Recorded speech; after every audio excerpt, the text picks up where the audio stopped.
এখন আজকাল আমাদের সমাজে দেখা যায় চোখের সামনে একটা মানুষ খুন হয়ে যাচ্ছে, সবাই যার যার মতো চলে যাচ্ছে, কেউ ওদিকে তাকাচ্ছেও না।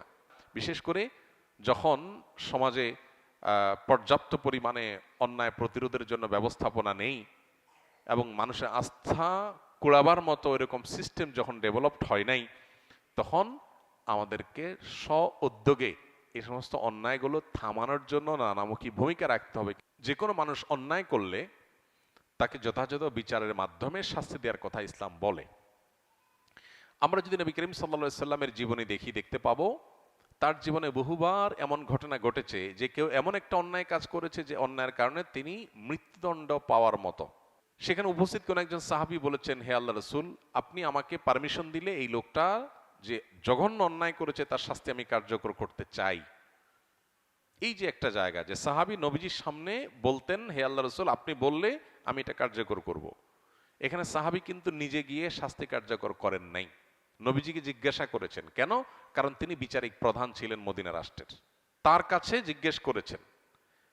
নবী সাল্লাল্লাহু আলাইহি সাল্লাম যদিও কখনো এই ধরনের ইস্যুতে অনুমোদন দেন নাই, কারণ চাওয়ার ভিত্তিতে এভাবে অনুমোদন দেওয়ার নজির নাই, কিন্তু এই যে একটা প্রটোকল মেনটেন করা সাহাবীদের, এখান থেকে বোঝা যায় যে কেউ কোনো অন্যায় করেছে মনে হলেই আমি তার বিচার কার্যকর করা শুরু করব, এটা ইসলাম সমর্থন করে না।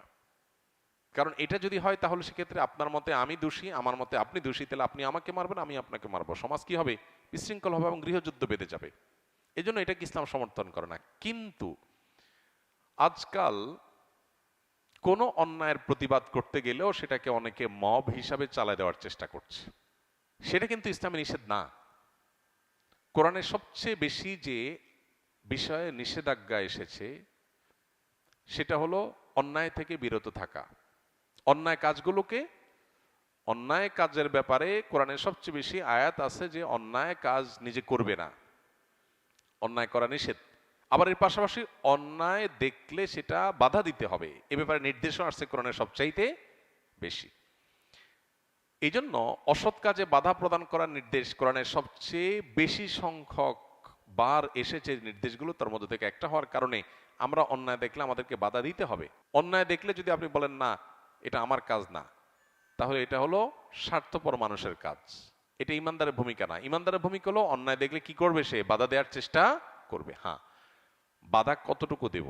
ওই যে তাকে শাস্তি কার্যকর করা নয়, তাকে থামানো। ধরা যাক একজন মানুষ ছিনতাইকারীর কবলে পড়েছে, তাহলে আমি কি ওই লোকটাকে ছিনতাইকারীর হাত থেকে উদ্ধার করে ছিনতাইকারীকে ধরে পুলিশের হাতে সুপর্দ করে দেওয়াটাকে মব বলবো? মোটেই না। এটা হলো অন্যায়ের প্রতিরোধ করা। এখন আজকাল আমাদের সমাজে দেখা যায় চোখের সামনে একটা মানুষ খুন হয়ে যাচ্ছে, সবাই যার যার মতো চলে যাচ্ছে, কেউ ওদিকে তাকাচ্ছেও না। এটাকে ভৎসনা করেছে ইসলাম, এটাকে কোরআন ভৎসনা করেছে। এই জন্য অসৎ কাজে বাধা প্রদান এটা ভালো কাজ, কিন্তু কারোর বিচার, কারোর শাস্তি কার্যকর করার দায়িত্ব নিজের কাঁধে তুলে নেওয়া এটা ভালো কাজ না। বিধায় দুইটার মধ্যে পার্থক্য করতে হবে। আজকাল অতিরিক্ত মব মব করতে করতে আমরা সবাই ব্যক্তিকেন্দ্রিক, নিজেকে চাচা আপনার যান বাঁচা আর বাকি সব জাহান্নামে যাক, গোল্লা যাক, শেষ হয়ে যাক, দেশ শেষ হয়ে যাক, এরকম যদি মানসিকতা আমরা লালন করি তাহলে একটা দেশ কখনো ভালো জায়গায় যেতে পারে না। বিশেষ করে যখন সমাজে পর্যাপ্ত পরিমাণে অন্যায় প্রতিরোধের জন্য ব্যবস্থাপনা নেই এবং মানুষের আস্থা কুড়াবার মতো এরকম সিস্টেম যখন ডেভেলপড হয় নাই, তখন আমাদেরকে স্ব উদ্যোগে এই সমস্ত অন্যায়গুলো থামানোর জন্য নানামুখী ভূমিকা রাখতে হবে, কিন্তু সেটা কোন অবস্থাতেই ওই যে নিন্দনীয় মব এর পর্যায়ে যেন না যায় সেটাও খেয়াল রাখতে হবে। এখানে ব্যালেন্স করতে হবে।